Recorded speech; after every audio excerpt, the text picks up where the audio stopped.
গল্পের শুরুটা হয় একটি বিলাসবহুল ইমারত থেকে, যেখানে আজ 25তম তলায় দেশের 8জন সবচেয়ে প্রতিভাবান গেমারকে ডাকা হয়, যাদেরকে এখানে একটি নতুন virtual reality game the call অ্যাপে অংশ হওয়ার জন্য ডাকা হয়েছিল। এই গেমে জেতা খেলোয়াড়কে $1,00,000 দেওয়া হবে। সেই কারণে আজ এই সবাই এখানে এসে পৌঁছায়। তখনই একটি রোবোটিক কণ্ঠস্বর প্রথমে তাদের স্বাগত জানায় এবং এরপর সবার সামনে রাখা ট্যাবলেটকে সবাই লগ ইন করতে বলা হয়। এরপর তাদের প্রয়োজনীয় জিনিসপত্র ও পোশাক পরিবর্তন করে সেখানে রাখা মোশন ক্যাপশন স্যুট পরতে বলা হয়। পাশাপাশি এই লোকগুলোকে তাদের একটি করে অন্য নামও দেওয়া হয়। আর যখন এই লোকেরা পোশাক পরিবর্তন করছিল, তখন তাদের মতো অ্যাডাম নামের একটি ছেলে ছিল, যে কিছুটা মোটা ছিল, যার কারণে কিছু লোক তার মজা উড়াতে শুরু করে। কারণ তার শরীর এরকম টাইম স্রোতের জন্য খুব বড় ছিল। এ সময়ে যখন সবার চোখ কালের শরীরে থাকা একটি চিহ্নের উপর, তখন তারা হতবাক হয়ে যায়।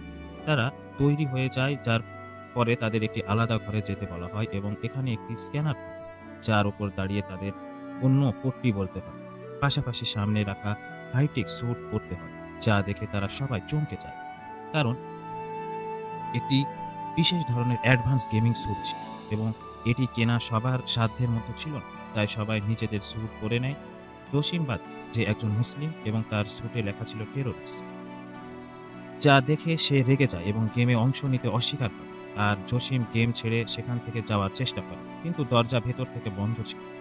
এখন যতক্ষণ না সবাই স্যুট পরে নিচ্ছে, ততক্ষণ এই গেম শুরু হবে। যার কারণে জসিমকে বাধ্য হয়ে সবার কথা মেনে সে হাইটেক স্যুটটি পরতে পারে এবং এই খেলা শুরু হয়ে যায়। যাই হোক, সবাই সেই স্যুট ভার্চুয়াল রিয়েলিটি হেলমেট পরে। সঙ্গে সঙ্গে খালি দেখতে পাওয়া সেই ঘরটি হঠাৎ করে একটি বাস্তব জগতে রূপান্তরিত হয়। দেখতে দেখতে তাদের স্যুটগুলি মিলিটারি ইউনিফর্মে পরিবর্তন হয় এবং এই বিল্ডিংটিকে একটি ভিন্ন জগৎ বলে মনে হতে থাকে। তবে বাস্তবে এসব কিছু আসল ছিল না। এই সময় তাদের সামনে একজন সার্জেন্ট আসে, যে তাদের মিশন সম্পর্কে জানায়।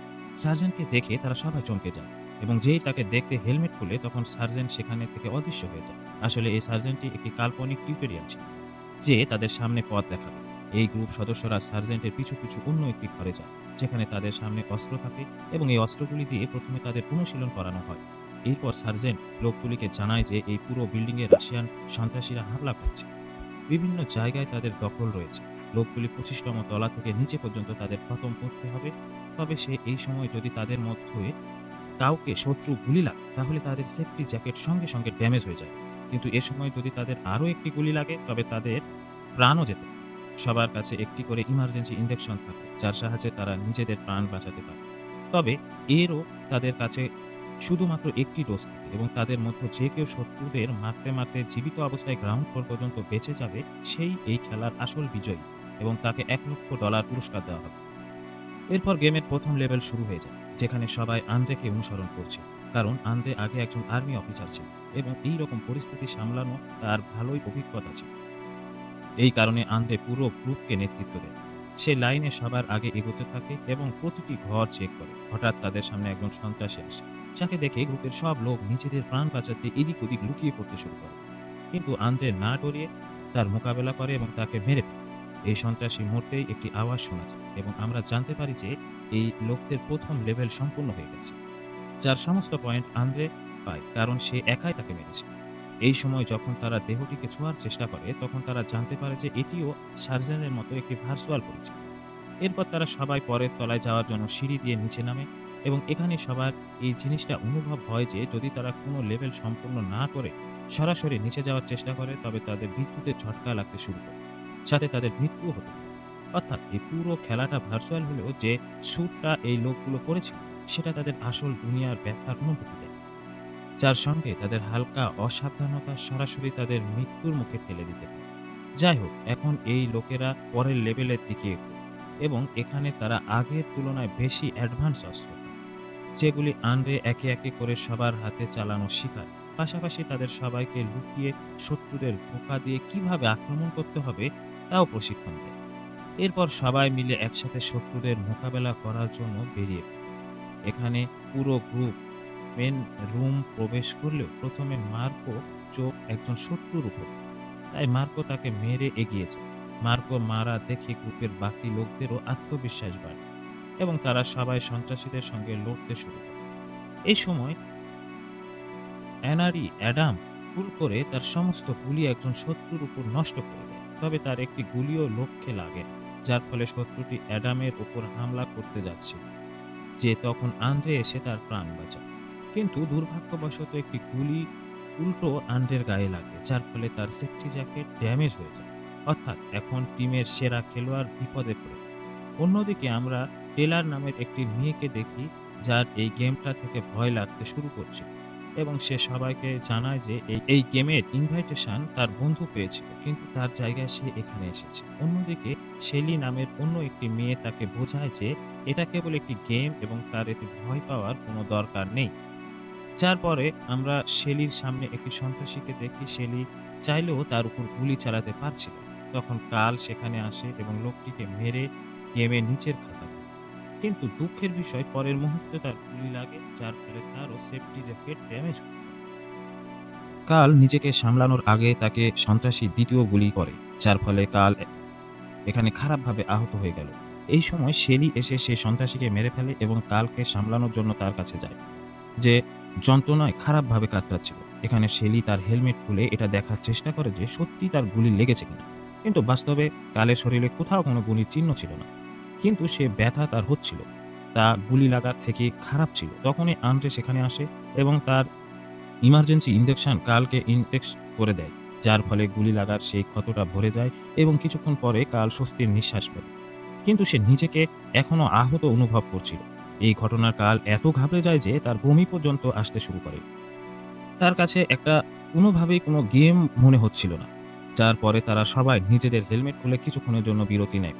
অন্যদিকে অ্যাডাম কিছু গ্রেনেড খুঁজে পায়, যখন কাল সবাইকে জানায় যে সে আসল ঝটকা অনুভব করেছে এবং তার মতে এটা নিশ্চয়ই কোনো রিয়েলিটি শো। যা শুনে জসিম কিছু ভয় পেয়ে যায়, কারণ সে চাইছিল না যে টিভিতে লোকেরা তার স্যুটে লেখা টেরোরিস্ট নাম দিয়ে তাকে জানুক। এই কারণে সে হেলমেট খোলার চেষ্টা করে, কিন্তু সব সময়ের মতো এতে ব্যর্থ হয়। তার মনে হয় যে এই পুরো শ্যুটটি এখন তার শরীরের সঙ্গে জুড়ে গেছে এবং এখন তাদের কাছে এই পুরো খেলা কোনো রিয়েলিটি টিভি শো বলে মনে হয় না। আন্দ্রেকে এই গেমের সঙ্গে যুক্ত বলে মনে হয়। এই কারণে গ্রুপ মেম্বাররা মিলে আন্দ্রের ওপর আজেবাজে অভিযোগ করতে শুরু করে, যা শুনে তার খুব খারাপ লাগে এবং সে রাগ করে তাদের ছেড়ে নিজেকে শান্ত করার জন্য বাথরুমে চলে যায়।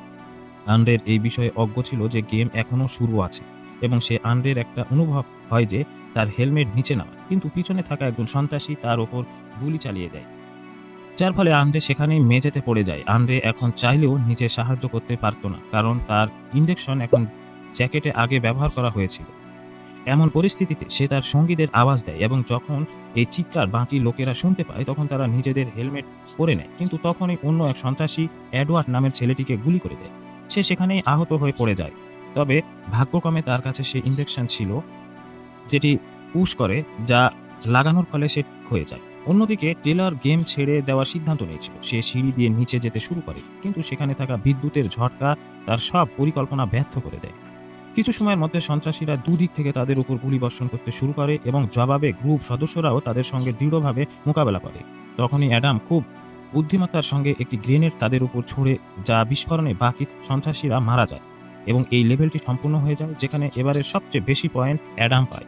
এই সময় তাদের আন্দ্রের চিৎকার শোনা যায়, যে কোনো মতে হামাগুড়ি দিয়ে তাদের কাছে পৌঁছানোর চেষ্টা করছিল। তখনই সে তার হেলমেট খুলে এবং সেখানে তার হেলমেটে একটি টাইমার শোনা যায়, যা শেষ হলেই আন্দ্রের মাথা জোরে বিদ্যুতের ঝটকা লাগতে শুরু করে এবং সে সেখানে মারা যায়। অন্যদিকে শেলি তার কাছে পৌঁছে তাকে সিপিআর দেওয়ার চেষ্টা করে, কিন্তু এতে কোনো লাভই হয় না। হঠাৎ একটি আওয়াজ আসে এবং তাদের পরের লেভেলে যাওয়ার জন্য বলা হয়, কিন্তু এখন আর তারা খেলতে চাচ্ছিল না, কারণ আন্দ্রের এই অবস্থা দেখে সবাই ভয় পেয়ে যায়। তাদের জানা যায় যে এই হেলমেট তার প্রাণ নিয়েছে, তাই তারা সবাই হেলমেট খোলার চেষ্টা করে, কিন্তু তাতে কোনো লাভই হয় না।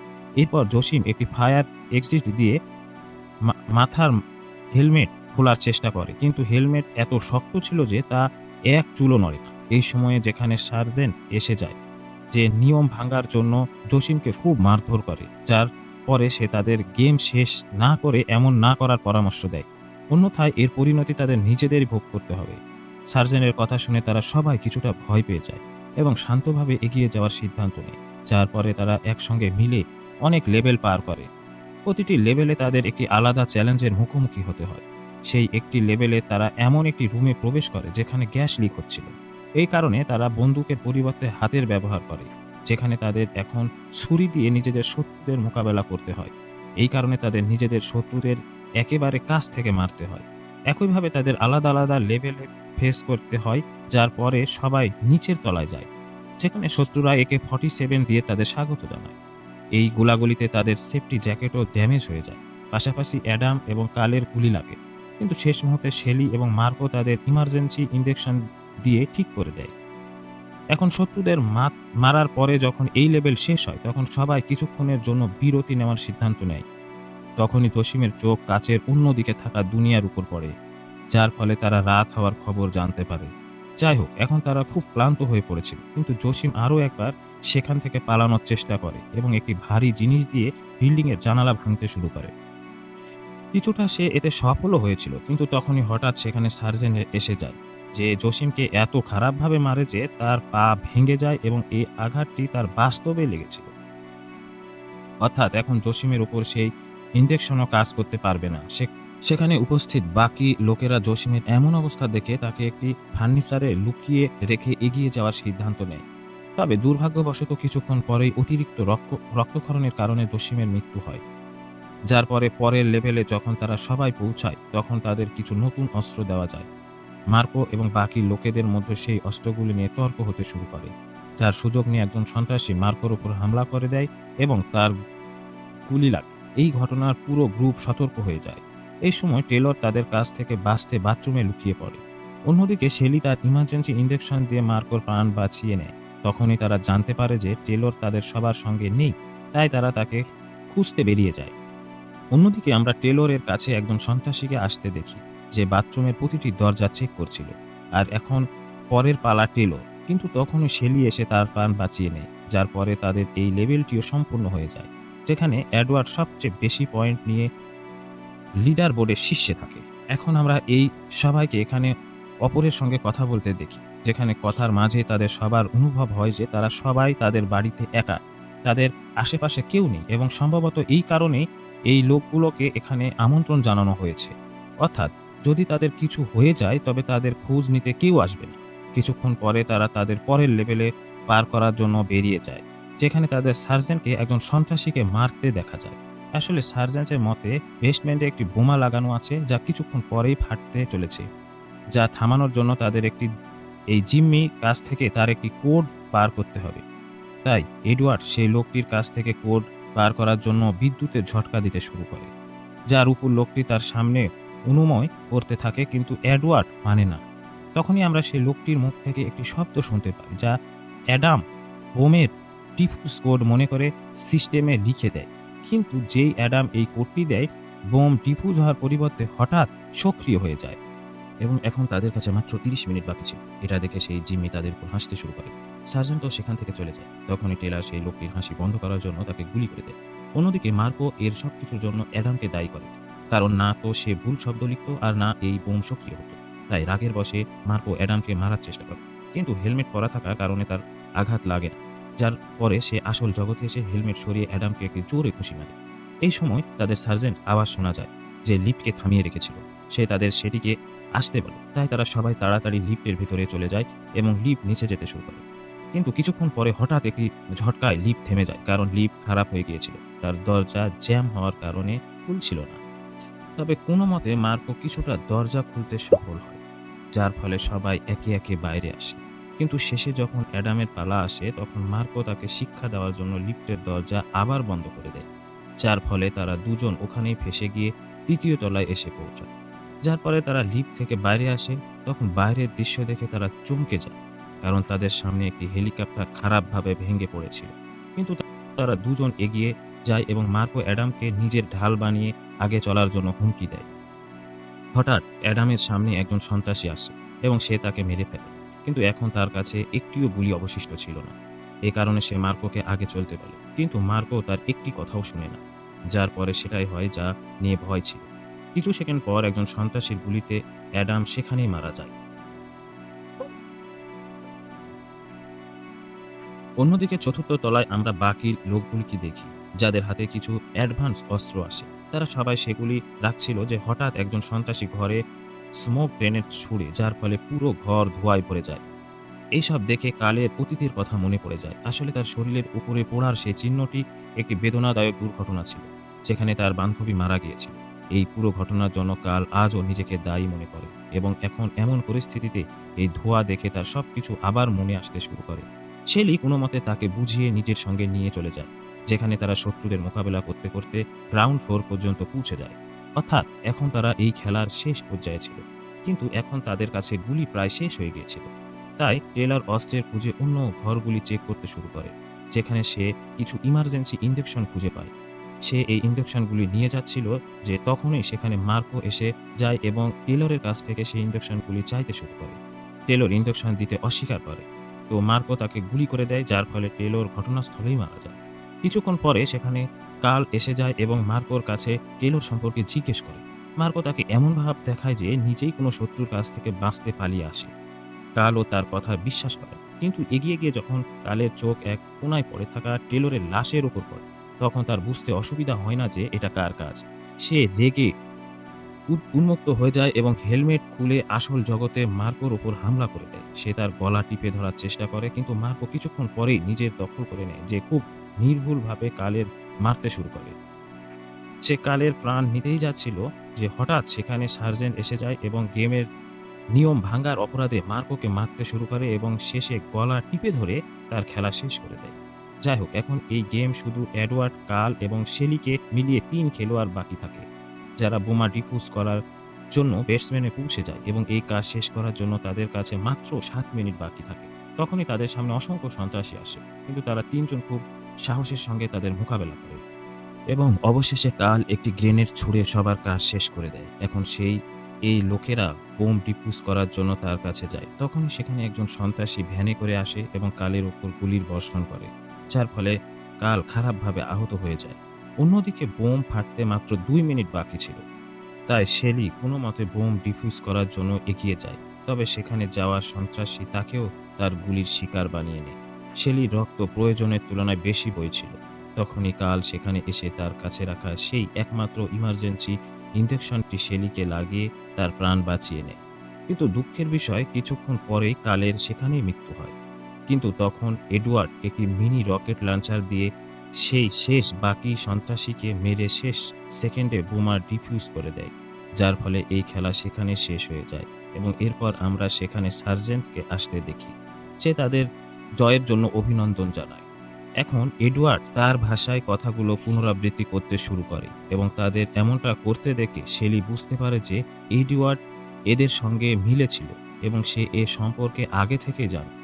সেখানে সিমুলেশন শেষ হয়ে যায় এবং আমরা কালো স্যুট পরা কিছু লোককে দেখি, যারা শেলিকে সেখানেই অজ্ঞান করে সমস্ত প্রমাণ একে একে মুছে ফেলতে শুরু করে। কিছু লোক গেমের সমস্ত ডেটা ডিলিট করে, তো অন্যদিকে কিছু লোক লাশগুলিকে সরিয়ে ফেলতে শুরু করে। এবং এরপর কিছুক্ষণ পর যখন শেলির চোখ খোলে, তখন সে নিজেকে তার সেই পুরনো পোশাকে দেখতে পায়, যেখানে এডওয়ার্ড টাকার ভরা একটি সুটকেস এনে তাকে দেয়।